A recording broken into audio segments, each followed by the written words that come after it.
바로 본론으로 들어가 볼까요? 이번 해설에서 우리가 파헤쳐 볼 주제는 중세시대 최고의 미스테리이자 모순 그 자체입니다. 바로 템플 기사단이죠. 단순히 십자군 전쟁에서 칼을 휘두르던 전사들이 아니었어요. 중세 역사상 가장 매력적이고 또 논란의 중심에 섰던 집단이었습니다. 진짜 궁금한 건 이거잖아요. 처음에 가진 것 하나 없던 빈털터리 30명의 기사들이 도대체 어떻게 그 짧은 시간에 중세 세계에서 제일 부유하고 강력한 다국적 기업으로 성장할 수 있었을까요? 그 믿기지 않는 떡상의 과정을 지금부터 하나씩 뜯어보겠습니다. 첫 번째 섹션, 중세 최고의 스타트업. 1099년에 제1차 십자군이 예루살렘을 점령하죠. 그런데 그 직후 상황이 어땠냐면 성제로 가는 길목은 완전 무법천지였습니다. 도적대에, 적군의 매복에 순례자들이 끊임없이 공격당했어요. 게다가 1119년 피해 들판 전투라는 끔찍한 위기까지 터지면서 십자군 국가 자체가 흔들립니다. 바로 이때 창립자인 위그드 파행이 예루살렘 왕에게 아주 파격적인 아이디어를 제안합니다. 수도사이면서 동시에 피를 흘리는 군인인 조직을 만들자. 결국 1120년 나블루스 공의회에서 이 새로운 형제단이 공식적인 승인을 받게 되죠. 한번 생각해 보세요. 수도사와 군인, 이거 완전 정반대되는 개념이잖아요. 당시 유명했던 베르나르드 드 클레르보라는 사상가가 이들을 보고 양보다 온순하지만 사자보다 사납다라고 표현했을 정도예요. 사람을 죽이면 안 되는 종교인이 기도하면서 동시에 사람을 벤다는 게 당시 사람들에게는 그야말로 충격적인 패러다임 시프트였던 겁니다. 두 번째 섹션, 성스러운 제국의 확장. 자, 이 작은 군사 집단이 어떻게 그 거대한 조직으로 컸을까요? 스타트업이랑 똑같아요. 자본이랑 인력이 필요하잖아요. 그래서 창립자가 직접 대대적인 펀드레이징 투어를 뜁니다. 여기서 진짜 기가 막힌 터닝포인트가 오는데요. 1119년 트로아 공회의에서 붉은 십자가가 그려진 그 상징적인 하얀 겉옷을 입게 되고요. 더 대박인 건 1139년입니다. 교황이 아예 옴네 다툼 옵티mom이라는 칙서를 내려주는데 이게 무슨 뜻이냐면 너희 세금 면제, 그리고 나한테만 직접 보고해라는 거였어요. 완전 독립적인 다국적 기업의 프리패스권을 손에 쥐게 된 거죠. 조직도도 아주 체계적이었습니다. 칼만 쓰는 전사들만 있던 게 아니에요. 귀족 출신의 형제 기사들이 있었고 실전 기술을 갖춘 평민 출신 종자들, 그리고 영적 생활을 담당하는 사제들까지 세 등급으로 나뉘어 있었습니다. 장인, 농장 관리자, 재무관리사까지 다 영입해서 그들만의 자급자족 생태계를 구축한 거예요. 세 번째 섹션, 유럽 최초의 국제은행가들. 이제 이들의 진짜 비즈니스 모델을 한번 보죠. 템플 기사단은 동방과 서방이 완전히 다르게 돌아갔습니다.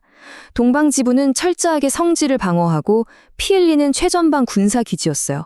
반면에 서방 지부는요, 농업과 금융을 굴려서 그 어마어마한 전쟁 자금을 대는 일종의 캐시카우 역할을 완벽하게 해낸 겁니다. 4,500. 이 숫자가 뭔지 짐작이 가시나요? 영국에 있는 템플브루어라는 단 하나의 기사단 지부에서만 키우던 양의 마리수입니다. 장난 아니죠? 기사단은 단순하게 헌금만 받은 게 아니라 그 당시 최고 수익을 내던 잉글랜드 양모 무역시장을 완전히 꽉 잡고 있었습니다. 이탈리아 상인들하고 국제거래까지 했다니까요. 완전 프로 비즈니스맨들이었죠. 그리고 중세판 핀테크 혁신, 바로 신용장입니다. 순례자들이 먼 길 갈 때 강도 만날까봐 무섭잖아요.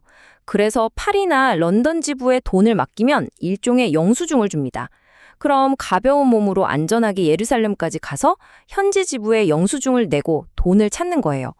사실상 최초의 여행자 수표를 발명해서 순례자들을 보호한 셈입니다. 그럼 이렇게 번 돈을 어디다 썼을까요? 110만 베잔트, 국경에 요새 딱 하나 짓는데 들어간 천문학적인 비용입니다. 오늘날로 치면 수십억이 넘는 돈이죠.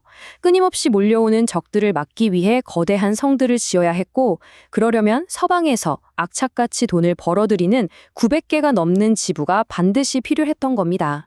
네 번째 섹션, 동방의 모략. 하지만 영원한 제국은 없죠.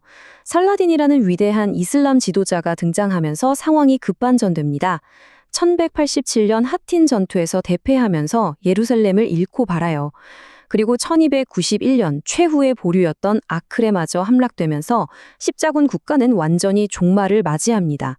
서유럽 창고에는 여전히 돈이 썩어나게 많았지만 기사단은 동방에서 성지를 지킨다는 그들의 핵심적인 존재 이유 자체를 잃어버리게 된 겁니다. 당시 13세기 연대기 작가인 매튜 파리스가 기록한 걸 보면 분위기가 확 느껴집니다. 기사단은 막대한 수입으로 살찐 자신들의 지배력이 결국 끝날까봐 두려워하고 있다. 유럽 귀족들이 슬슬 벼르고 있었던 거죠. 전쟁에서는 계속 지고 도망쳐 오는데 여전히 자기들 땅에서 세금도 안 내고 엄청난 부를 누리고 있으니까요. 완벽한 피할 위기가 닥쳐오고 있었습니다. 마지막 5번째 섹션 13일의 금요일에 적대적 인수합병. 마침내 최후의 비극이 시작됩니다. 13일의 금요일에 벌어진 잔혹한 기업 사냥이었죠. 한쪽에는 파산 상태에 빠져 막대한 빚에 시달리던 무자비한 프랑스 왕 필리프 4세가 있었고요. 반대편에는 평생 전징터만 누비다온 정치적으로는 너무나 순진했던 23대 기사단장 자크 드 몰레가 있었습니다. 드 몰레는 필리프 왕과 그의 택사들이 얼마나 치밀하게 현대적인 선전포고를 준비하고 있는지 전혀 눈치채지 못했습니다. 필리프 왕의 목표는 단 하나였습니다. 교황의 보호를 받는 기사단을 합법적으로 파괴하고 그들의 재산을 즉시 빼앗는 것. 그래서 교황조차 실드 쳐줄 수 없는 극악무도한 범죄 혐의가 필요했습니다. 바로 이단이죠. 십자가에 침을 뱉게 했다느니, 동성애를 시켰다느니, 정체불명의 바포메트 우상을 숭배했다느니 하는 완전히 날조된 혐의들을 기사단원들에게 몽땅 뒤집어 씌웠습니다. 1307년 10월 13일 금요일, 프랑스 전역에서 일제히 기사단 체포가 시작됩니다. 수많은 자백이 쏟아져 나왔는데 사실 이건 뼈를 깎고 관절을 빼버리는 극도로 잔혹한 중세의 고문으로 억지로 짜낸 결과물이었어요. 나중에 고문이 끝나고 교황청 신문이 열렸을 때 수많은 기자들이 자백을 철회했다는 사실이 이 모든 게 거짓이었음을 증명해주죠. 교황 클레멘스 5세도 처음엔 버티려 했지만 결국 백기를 들고 맙니다. 필리포 왕이 자백을 번복한 기사 54명을 무참히 화형에 처해버리자 극심한 정치적 압박을 견디지 못하고 1312년에 칙서를 발표합니다. 교회의 정치적 입지를 구하기 위해서 200년이나 이어져 온 위대한 성전기사단을 자기 손으로 공식 훼손시켜버린 겁니다. 그리고 1314년 정말 소름 돋는 역사적인 마지막 장면이 연출됩니다. 화형대에 묶인 마지막 기사단장 자크 드 몰레가 거짓 자백을 모두 번복하며 타오르는 불길 속에서 전설적인 저주를 남기죠. 신은 누가 틀렸고 누가 죄를 지었는지 아신다. 우리를 부당하게 정죄한 자들에게 불행이 닥칠 것이다. 자, 오늘 해설을 마치며 여러분께 이 도발적인 질문을 남겨보고 싶네요. 이것은 그저 빚에 쪼들린 파산한 왕의 폭력적인 현금 갈취 사기극이었을까요? 아니면 정말로 죽음의 저주가 존재했던 걸까요? 기묘하게도 두몰레가 화형당하고 1년도 채 지나지 않아 교황 클레멘스와 필리프 왕은 모두 갑작스럽게 사망하고 맙니다. 중세세계의 가장 잔혹했던 기업 사냥 사건의 오싹한 결말. 과연 진실은 무엇이었을까요?